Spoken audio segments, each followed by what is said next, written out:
बदुनवानी और वसूली का अड्डा बन गया है जामिया नगर। कोर्ट से स्टे के नाम पर होती है वसूली और ये हम नहीं कह रहे हैं। इलाके की आवाम इतनी परेशान हो चुकी है कि वो खुलकर ऐसे स्टे बाजू के खिलाफ मुहिम छेड़ चुकी है।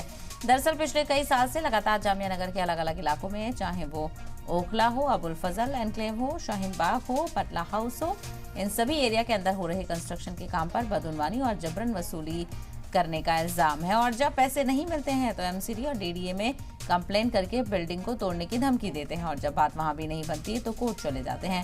फर्जी दस्तावेजों की बुनियाद पर कोर्ट से स्टे लगवाते हैं, लेकिन जब तक कोर्ट के नोटिस में पूरा मामला आता है, एमसीडी या फिर दिल्ली डेवलपमेंट अथॉरिटी उसे बिल्डिंग को तोड़ चुकी होती है। ये मिली भगत पिछले कई सालों से लगातार ओखला में चली आ रही है, जिसको लेकर अब आम जनता बेहद परेशान है। ऐसे सैकड़ों परिवार हैं जो आज खुले आसमान के नीचे रहने को मजबूर हैं और जिन बिल्डिंगों में 15 से ज्यादा फ्लैट्स हैं और 22 से ज्यादा परिवार रहते थे, आज वो कब्रिस्तान के अंदर रहने पर मजबूर हो गए हैं।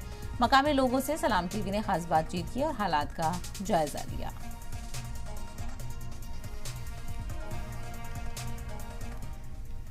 तो उगाही का अड्डा बन गया है जामिया नगर। कोर्ट से स्टे के नाम पर उगाही यहाँ पर हो रही है। उगाही का अड्डा बनते हुए नजर आ रहा है और इसको लेकर अब लोगों का गुस्सा भी बढ़ रहा है। तो जामिया नगर बदुनवानी और वसूली का अड्डा बन गया है। जामिया नगर के लोगों की फरियाद सलाम टीवी पर देखने को मिली। कोर्ट से स्टे के नाम पर जबरन वसूली कर रहे हैं कुछ लोग और कंस्ट्रक्शन के काम पर पैसे भी वसूले जा रहे हैं। रंगदारी नहीं देने पर बिल्डिंग को तोड़ने की धमकी दी जाती है और दिल्ली हाई कोर्ट ने एक ऑर्डर पास किया है। गैरकानूनी स्टे लाने पर सीबीआई जांच का हुक्म दिया गया है। तो यहाँ पर आपको बताते चलें, बड़ी खबर है ये, और ऐसे में अगर इस तरह के वाकयात देखने को मिलेंगे तो लोगों को कहीं ना कहीं काफ़ी परेशानी का सामना यहाँ पर करना पड़ेगा। तस्वीर आप देखिए, ये वो लोग हैं जिनको इस तरह की परेशानी का सामना करना पड़ रहा है और इन्होंने लेटर भी यहाँ पर दिखाए हुए हैं। तो बदुनवानी और वसूली का अड्डा बना दिया है जामिया नगर। कोर्ट से स्टे के नाम पर वसूली यहाँ पर की जाती है और ये हम नहीं कह रहे हैं कि यहाँ पर इलाके की आवाम कह रही है। जो लोग परेशान हैं और इस तरह के मामलों से दो चार हैं और वो खुलकर ऐसे स्टे बाजों के खिलाफ मुहिम छेड़ रहे हैं, यानी जो लोग इस तरह के स्टे लाकर उनको परेशान कर रहे हैं, उनके खिलाफ ये मुहिम चलाई जा रही है। दरअसल पिछले कई साल से लगातार जामिया नगर के अलग अलग इलाकों में ये मामले देखने को मिल रहे हैं। लोगों का क्या कुछ कहना है, ये सुनिए। तरीके से लगातार डीडीए और एमसीडी का बुलडोजर यहाँ पर हर दूसरे दिन चलता है, उससे यहाँ के स्थानीय लोग खासे नाराज हैं। पहले हम बात करेंगे उन लोगों से जिनके साथ ये चीजें पेश आई हैं। साहब, क्या नाम है आपका? दानिश अलीम। नहीं साहब, क्या हुआ है आपके बिल्डिंग के साथ? आपने बताया कि डिमोलेशन किया गया, किस वजह से किया गया और क्यों किया गया? देखिए, मोडस ऑपरेंडी ये है कि एक फ्लैट हमने बुक कराया अपने रिश्तेदारों के लिए, तो फ्लैट सही चल रहा था, पैसे से भी दे दिए थे। अचानक बिल्डर का फोन आता है कि जी बिल्डिंग डेमोलिश हुई हमारी। अब क्यों हुई, जाके पता किया तो जी ये इरेगुलराइज कॉलोनी में इलीगल कंस्ट्रक्शन हो रहा है। तो जब हमने पता किया, भाई हाई कोर्ट में मुकदमा गया, किसने डाला है, तो वकील साहब का पता चला। तब हमने उसके पेपर निकलवाए तो कोई एक एड्रेस, एक बंदे का आधार कार्ड सामने आया जो जाकिर नगर का एड्रेस था। वो एड्रेस जाकिर नगर में एग्जिस्ट नहीं करता था। अच्छा, वो एड्रेस ही फर्जी था जो लगाया गया था? एक्चुअल में आधार कार्ड का फ्रंट जो था वो ओरिजिनल था, पीछे का एड्रेस फर्जी था। तो जब हमने ओरिजिनल आधार कार्ड का नंबर डाल के उसकी वेबसाइट से निकाला तो वो निकला सेलमपुर जाफराबाद का। अच्छा। अब हम जाफराबाद पहुंचते हैं, हमने वहाँ पुलिस कंप्लेंट दी कि भाई ये आदमी जाकिर नगर में नहीं रहता, एक्सटॉर्शन वहाँ से कर रहा है। तो वहाँ की पुलिस ने हमारा साथ दिया और हमने लिखित में दिया कि जी मैंने तो कोई किसी से कुछ नहीं किया और मेरा एड्रेस तो यहाँ का ही तो फर्जी एड्रेस है। अब ये सीधा सीधा तय हो गया कि ये फर्जी वाला हुआ है, किसी का आधार कार्ड यूज़ करके कोर्ट को, ऑनरेबल कोर्ट को बरकराया गया है। ये किसने किया था? ये अभी तक लोग सामने नहीं आ रहे, उनके वकील सामने आ रहे हैं। अच्छा। तो अब हम जब ऑनरेबल कोर्ट में हमारे वकील ने प्ली लगाई कि साहब ये तो आधार कार्ड ही नकली है जिसके ऊपर ये आपने इलीगल कंस्ट्रक्शन टूटा है, तो कोर्ट ने, ऑनरेबल कोर्ट ने कहा कि भाई ये आप सेपरेट पिटीशन फाइल कीजिए क्रिमिनल केस की, अगर आधार हुआ है जाली, मगर इलीगल तो है तो टूटेगा। तो हमारा आशियाना तो उजड़ गया, हमारे पैसे भी गए, उस पर कार्रवाई चल रही है। कितने पैसे में लिया था आपने? 70 लाख रुपए दे चुके थे। 70 लाख दे चुके थे और बाकी और कितना देने था? अभी 30 लाख रुपए देने थे। मतलब 1 करोड़ रुपए का फ्लैट यहाँ पर, और उसका भी कोई भरोसा नहीं है? कोई भरोसा नहीं है। ये मसला सिर्फ एक इकलौते दानिश का नहीं है, ऐसे सैकड़ों लोग हैं जो लाखों करोड़ों रुपए का फ्लैट अपने आने वाले, चाहे वो अपने बच्चों के भविष्य की बात हो या अपने आने वाले दिनों की बात हो, कि सुकून भरी ज़िंदगी हो। इसमें कई ऐसे लोग भी हैं जो रिटायरमेंट के बाद, जिनको जो पैसा मिला, पीएफ का पूरा पैसा जमा किया, उसके बावजूद भी बिल्डिंग तोड़ दी गई। लाखों करोड़ों रुपए देने के बाद भी आज की डेट में ओखला के अंदर कोई बिल्डिंग महफूज नहीं है। और भी कुछ लोग हैं, उनसे बात करते हैं। तो क्या नाम है आपका? मैं डॉक्टर हाशमी।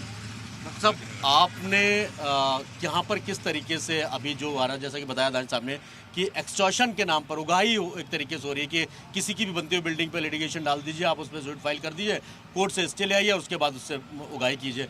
किस तरीके से चल रहा है ये, कुछ आप लोग? देखिए, ये तो करीब 10 से 15 साल हो गए इन चीज़ों को हमें देखते हुए, लेकिन आज जो ये आवाज़ उठी है, लोग इतने परेशान हो गए, इतने परेशान हो गए कि घर से बेघर हो गए। जैसे दानिश भाई ने बताया है कि लोग अपना घर छोड़ के कब्रिस्तान चले गए। ये दानिश भाई की मुहिम है जो इन्होंने शुरुआत की, और ये सारी चीज़ें बिल्कुल गलत हो रही है। शहजाद से जानेंगे, क्योंकि जब इन्होंने इस तरीके की आवाज़ उठाई तो इनके खिलाफ भी एक लीगल नोटिस भेजा गया। शहजाद, आप पहले भी कई सारी चीज़ें इस तरीके की कर चुके हैं, सामाजिक कारकुन हैं, अभी आपके साथ क्या चीज़ें हुई हैं और किस तरीके से चीज़ें हुई हैं? देखिए, ये जैसे बदमाश होते हैं ना खुले, जो बंदूक की नोक पर लूट करते हैं, ये बिल्कुल उसी तरह के लोग हैं। उन बदमाशों में और इनमें कोई फ़र्क नहीं है। बस इनका रास्ता जो है, वो इन्होंने रास्ता जो इख्तियार किया है वो पेपर का किया है। वो पेपर पे ये अनऑथराइज का ड्रामा बनाकर पहले एमसीडी में कंप्लेंट करते हैं, एमसीडी कार्रवाई नहीं करती तो फिर ये कोर्ट में जाते हैं। अब कोर्ट तो सिर्फ पेपर की भाषा समझता है। समझने वाली बात ये है, मेरे पास वो ऑर्डर है, मेरे पास वो ऑर्डर है। ये इतने सारे ऑर्डर्स हैं आपके पास? मेरे पास सब है, कंप्लेंट्स भी, ये ऑर्डर है जो माननीय सुप्रीम कोर्ट ने जो ऑर्डर दिया है। ये इसने अपनी वाइफ के नाम से पिटीशन डाली थी। अच्छा, तो ये किसके खिलाफ डाली थी? ये डाली इन्होंने यमुना रिवर जो है, यमुना रिवर के पूरे किनारे किनारे जो इंक्रोचमेंट है, जो अवैध निर्माण है, उसको हटाया जाए।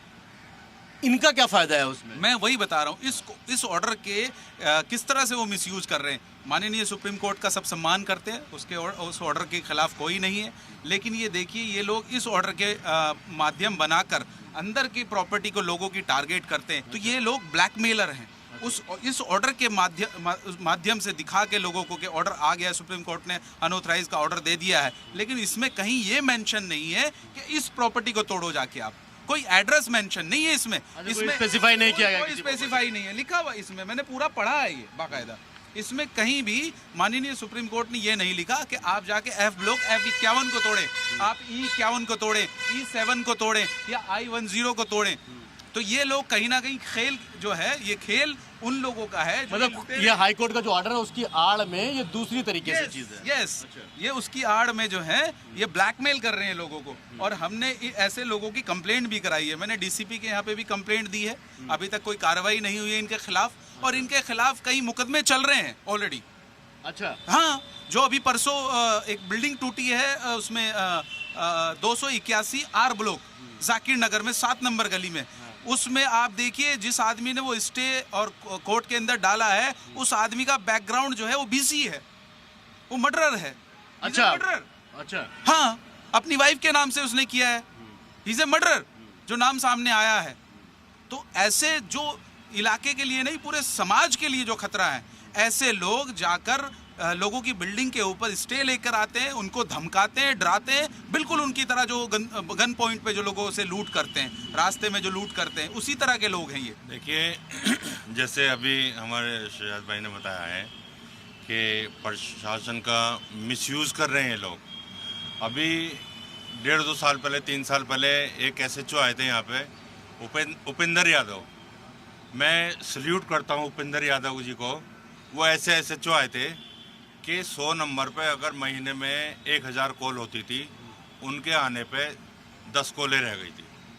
और सारे जो इस तरीके के लोग थे जो डेमोलिशन कराते थे या मतलब गुंडागर्दी करते थे, चाकूबाजी, झगड़े और भी झगड़े करते थे, उनके आने पे वो सारे बदमाश यहाँ से एरिया छोड़ के चले गए थे। तो मैं यहाँ के करंट SHO से रिक्वेस्ट करता हूँ और गुजारिश करता हूँ कि इस एरिया को जरा उपेंद्र जी की तरह देखें। मैं ये बताना चाहता था, जब SHO उपेंद्र यादव साहब यहाँ आए थे तो उन्होंने सबसे पहला काम किया था, उन्होंने हर बीट के अफसर को कहा कि यहाँ ऑर्गेनाइज क्राइम के गुंडे कौन है, बदमाश कौन है यहाँ के। तो उन्होंने एक लिस्ट बनाई और उन्होंने उन बदमाशों को बुला के पहले तो समझा दिया था कि भाई मेरा इलाका छोड़ दो, मैं यहाँ पे आ गया हूँ। जो नहीं माना उनको उन्होंने बंद भी किया और उनके खिलाफ कार्रवाई भी की। इस इलाके में इतनी शांति हो गई थी उस दौरान कि यहाँ पे कोई दंगा फसाद नहीं था। शहजाद कुछ ये मैं कुछ कहना चाह रहा था। देखिए, हमने एक मुहिम ये भी चलाई है, इलाके से इनके खिलाफ साइन कराने शुरू कर दिए। अच्छा, एक एक आदमी इनके खिलाफ, ये उनके खिलाफ है जो इस तरीके के काम कर रहे हैं। और पूरे इलाके से जिस तरह से ये मैं साइन करा रहा हूँ, ये देखिए पूरे इलाके के लोग हैं, इन लोगों के खिलाफ है। चारों तरफ से ये साइन हो रहे हैं। ये जसोला से है, शाहीन बाग से है, आप देखते जाए हजारों लोग। और यही कंप्लेंट बनाकर मैंने थाने में दी है। हजारों लोगों ने साइन कर। आपकी कंप्लेंट पे कोई कार्रवाई हुई है? कार्रवाई अभी नहीं हुई है, लेकिन मुझे उम्मीद है पूरी प्रशासन से कि कार्रवाई होगी। जिस तरीके का मामला जामिया नगर में लगातार देखने को मिल रहा है, उससे साफ है कि महज चंद मुट्ठी भर लोगों की वजह से इस इलाके के लोग अब खासे परेशान हैं। हम उन पर भी नजर डालेंगे जिन पर डिमोलिशन की कार्रवाई हुई है और जानने की कोशिश करेंगे कि आखिर प्रशासन कब जागता है और कब इन पर कार्रवाई होगी। वीडियो जर्नलिस्ट शंकर मलिक के साथ सैयद मुबशिर, सलाम टीवी, दिल्ली। क्यों तोड़ी गई आपके ये मकान, क्यों तोड़ा गया? सर एक्चुअली 11 जून 2024 को हमारे घर में तकरीबन 10:30 बजे MCD, DDA और दिल्ली पुलिस ऑफिशियल्स आते हैं और एक नोटिस लगाते हैं और हमारा गेट तोड़कर अंदर घुस जाते हैं और हमारी फैमिली को बाहर कर दिया जाता है। Then after that they started their demolition work. उसके बाद उन्होंने अपनी डेमोलिशन स्टार्ट कर दी।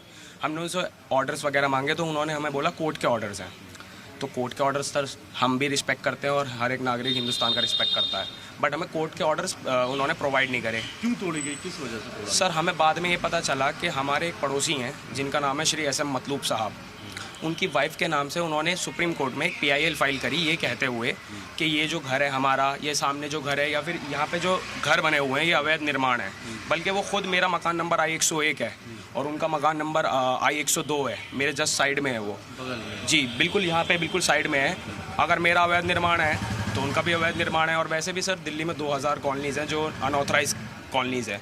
हमें सुप्रीम कोर्ट के ऑर्डर से कोई वो आपत्ति नहीं है। सुप्रीम कोर्ट में उन्होंने जिस तरीके से प्रेजेंट करा केस, क्यों डाला उन्होंने, कंप्लेंट क्यों करी थी? सर अवैध निर्माण बता के? नहीं, उन्होंने पहले पैसों की भी डिमांड करी।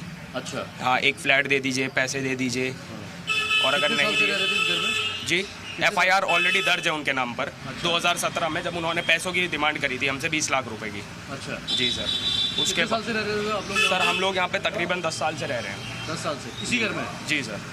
और इस इलाके में कब से हो? इस इलाके में तो सर मैं I was born and brought up in this area only. अच्छा, मैं पैदा और बड़ा भी इसी एरिया में हुआ हूँ। यही से है? जी सर।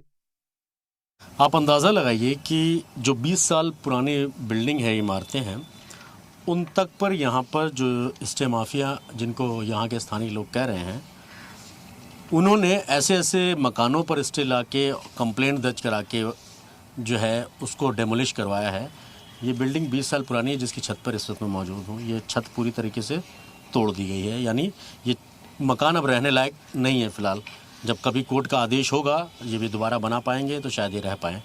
आप अंदाज़ा लगाइए इस घर में रहने वाले लोगों पर क्या गुजरी होगी जिन्होंने अपना आशियाना और 20-20 साल पुरानी बिल्डिंग, हालांकि लीगली तौर पर कोर्ट की गाइडलाइन है 2004-2014 में कि जो उसके बाद के जो मकान हैं उससे पहले के वो नहीं तोड़े जाएंगे, लेकिन यहाँ का माहौल कुछ अलग है। मैं कुछ तस्वीरें पहले आपको दिखा दूँ।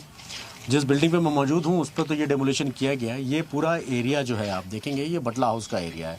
सामने आपको DND दिख जाएगा, उसके बाद ये दिल्ली मुंबई एक्सप्रेसवे सामने आपको नज़र आएगा और इसी से लगी हुई ये पूरी कॉलोनी है जो नोएडा सेक्टर 18 की बिल्डिंग, और दूसरा सबसे अहम जो सुपरनोवा बिल्डिंग है नोएडा की, वो आप सामने देखेंगे। यानी 70 साल से ज़्यादा पुरानी ये कॉलोनी है। कानूनी तौर पर भी इस पर बहुत सारी लीगलिटीज़ हैं कि इसको इस तरीके से नहीं डेमोलिश किया जा सकता, बहुत सारी चीज़ें, लेकिन महज चंद लोगों की वजह से यहाँ पर इस तरीके की कार्रवाई सरेआम हो रही है। लेकिन यहाँ के स्थानीय लोगों का कहना है कि सिर्फ अपने ज़ाती फ़ायदे की वजह से दूसरों के बने बनाए घर पर लिटिगेशन डाली जाती है, अपील डाली जाती है, कोर्ट में केस किया जाता है, MCD में जाते हैं, DDA को कंप्लेंट करते हैं और उनका अगर उनकी डिमांड पूरी नहीं होती है तो फिर वो आगे परस्यू करके उनका मकान तोड़वा देते हैं। अब अंदाज़ा लगाइए जिस शख्स ने पूरी ज़िंदगी की कमाई एक घर बनाने के लिए लगा दी हो, उस शख्स का अगर घर तोड़ दिया जाए तो कैसा होगा आप अंदाज़ा भी नहीं लगा सकते। ये उसी तरीके की वानगी एक है जो देखने को मिली है। पूरी छत तोड़ी हुई है, सिर्फ ये 2 कमरों का एक फ्लैट है, इसको तोड़ दिया गया है। ये पूरा इलाका जामिया नगर बटला हाउस का ये पूरा इलाका है और इस इलाके में सैकड़ों, दर्जनों नहीं सैकड़ों ऐसी बिल्डिंग्स हैं जिन पर स्टे लेकर आए हैं और स्टे लाने के बाद उनका डेमोलेशन, जब डिमांड नहीं पूरी हुई, जैसा कि यहाँ के स्थानीय लोगों का आरोप है कि उनकी डिमांड, बहुत से बड़े जो बिल्डर्स हैं, जो बड़े फ्लैट्स हैं, उनमें फ्लैट की डिमांड होती है। मतलब डिमांड भी छोटी मोटी नहीं होती है, 10-20 हज़ार की नहीं होती, लाखों में होती है।